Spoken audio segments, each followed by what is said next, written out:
So this is the digital sketch for this tiny painting, and this is the canvas that we will be using. It's a bit dark for the lighting because it is nighttime, and as you can see, there's a sketch of an eye because I think I did this 2 years ago when I wanted to practice to paint an eye, but it did not happen definitely. And we are going to use this tracing paper to trace the digital sketch that I have here.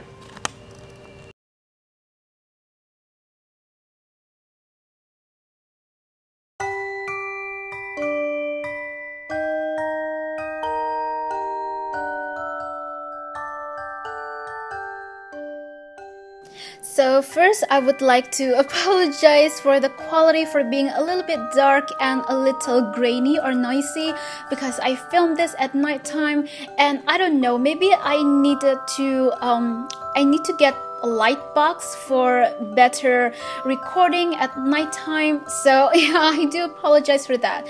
So at this point, I just quickly, before I start this whole painting, I quickly wash over the bunny with a little bit of blue, with a lot of titanium white and a lot of linseed oil. So I think I did this at the same day, at the earliest morning, I think. I forgot. But anyway, so yeah, I just want to, at this stage for this first day, I just want to put all of the necessary colors that I want.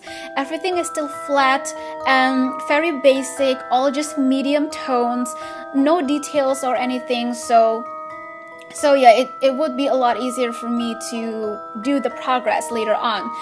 So at this point, I also mix the background with black because I want the bunny to really pop and to be the center focus for this whole painting. And also the reason why I coated it first with blue is that you may remember that at the first beginning part of this video where I show you the digital reference for the bunny, it's supposed to glow like blue kind of glow-like effect. And so at this point, you may notice, especially the floating leaf behind the bunny, it has that glow-like blue colors because I coated it first with blue and then mix it with black. So I found out that that is the kind of method that you have to do with oil painting. It seems that you cannot go brighter or more, not brighter, sorry. I don't think you can go further to make the colors more vibrant than the color the paint pigment already is. So I think there must be a technique, but I'm still experimenting. Also, I decided not to add any black color on the bunny, on the what is called the ears and also its feet, because I think that the background is already black. So I just quickly put in some really basic yellow tones for its ears and its legs. So yeah, that's pretty much it for day 1. So it is now day 2, and I placed this painting right against my air conditioner, so it kind of like it dries off pretty well. It's not, let me focus, it's not completely dry, but I mean, let's do it. So now we finally get into day 2, and I finally begin to put in some more colors and clearing out some parts of the painting. Not that detailed yet, actually, still just the basic colors, and make some parts of the painting more neat. Not make, I mean, oh gosh, blend, I suppose. Yeah, blend in some parts of the painting to make it more neat and clear. So at this stage, I also added some more blue tones around the plants that coming from the bunny's ear to further push that blue like glow of the bunny, to further separate the main object or the main focus, which is the bunny, separated from the background. So here I also began to paint in the beads of the bunny. The bunny, I really like this bunny. I mean, I think it's really cute. So I also added in some shades of soft or pale, it's not pale, but yeah, gray color. So remember that the beads, the beads necklace is not really opaque. It's kind of like a crystal kind of beads, and so when there's light seeping through the crystal-like beads, it definitely will reflect on its white fur. So you may notice that the shadows that is against the bunny's fur, between it and where the beads are you know, present, it's not supposed to be just dark, but there also need to be a glowing kind of red color, because that is the color of the beads, and it's like a reflection, you know, it's like light reflection of the color, because yeah, painting white is really difficult because it reflects every single color of where it is present in the environment. Though you don't have to be that detailed. I mean, that also depends on where the lighting source is.